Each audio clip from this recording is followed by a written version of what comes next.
During the next 2 weeks, the weather turned very cold. First came the snow.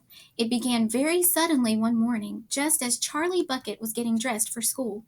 Standing by the window, he saw the huge flakes drifting slowly down out of an icy sky that was the color of steel. By evening, it lay 4 feet deep around the tiny house, and Mr. Bucket had to dig a path from the front door to the road. After the snow, there came a freezing gale that blew for days and days without stopping. And oh, how bitter cold it was! Everything that Charlie touched seemed to be made of ice, and each time he stepped outside the door, the wind was like a knife on his cheek. Inside the house, little jets of freezing air came rushing in through the sides of the windows and under the doors, and there was no place to go to escape them. The four old ones lay silent and huddled in their bed, trying to keep the cold out of their bones. The excitement over the golden tickets had long since been forgotten. Nobody in the family gave a thought now to anything except the two vital problems of trying to keep warm and trying to get enough to eat. There is something about very cold weather that gives one an enormous appetite. Most of us find ourselves beginning to crave rich, steaming stews and hot apple pies and all kinds of delicious, warming dishes. And because we are all a great deal luckier than we realize, we usually get what we want, or near enough. But Charlie Bucket never got what he wanted because the family couldn't afford it. And as the cold weather went on, he became ravenously and desperately hungry. Both bars of candy, the birthday one and the one Grandpa Joe had bought, had long since been nibbled away, and all he got now were those thin, cabbagey meals 3 times a day. Then all at once, the meals became even thinner. The reason for this was that the toothpaste factory, the place where Mr. Bucket worked, suddenly went bust and had to close down.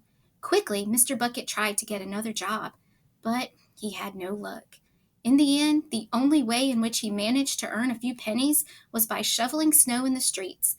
But it wasn't enough to buy even a quarter of the food that 7 people needed. The situation became desperate.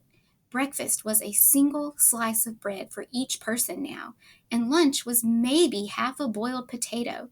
Slowly but surely, everybody in the house began to starve.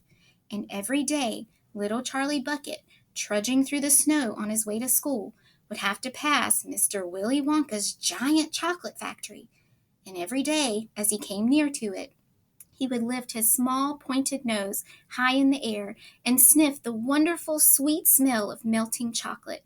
Sometimes he would stand motionless outside the gates for several minutes on end, taking deep, swallowing breaths as though he were trying to eat the smell himself.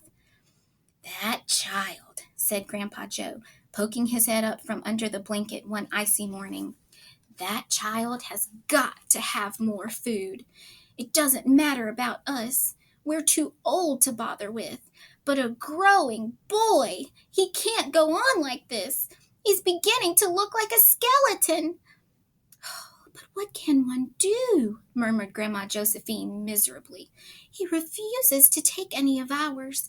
I hear his mother tried to slip her own piece of bread onto his plate at breakfast this morning, but he wouldn't touch it. He made her take it back."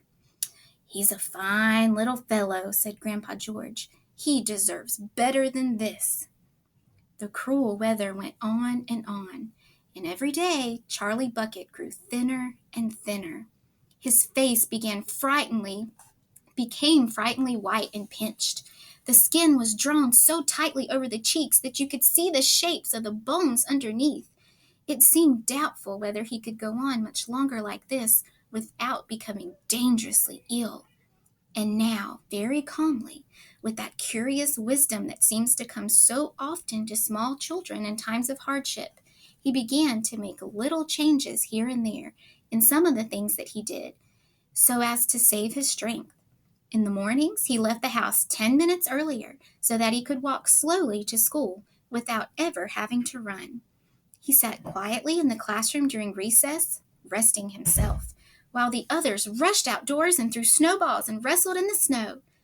Everything he did now, he did slowly and carefully to prevent exhaustion.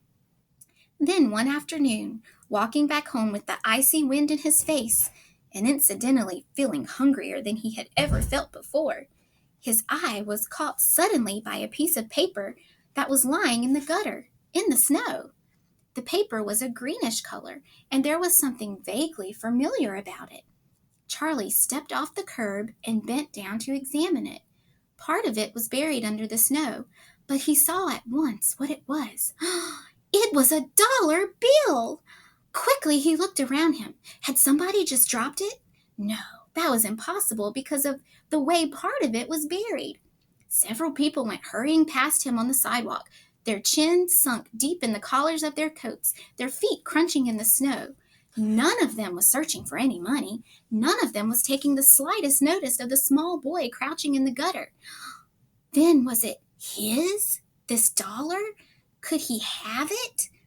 Carefully, Charlie pulled it out from under the snow. It was damp and dirty, but otherwise perfect. A whole dollar! He held it tightly between his shivering fingers, gazing down at it. It meant one thing to him at that moment, only one thing. It meant food. Automatically, Charlie turned and began moving toward the nearest shop. It was only 10 paces away. It was a newspaper and stationery store, the kind that sells almost everything, including candy and cigars. And what he would do, he whispered quickly to himself. He would buy one luscious bar of candy and eat it all up, every bit of it, right then and there. And the rest of the money he would take straight back home and give to his mother.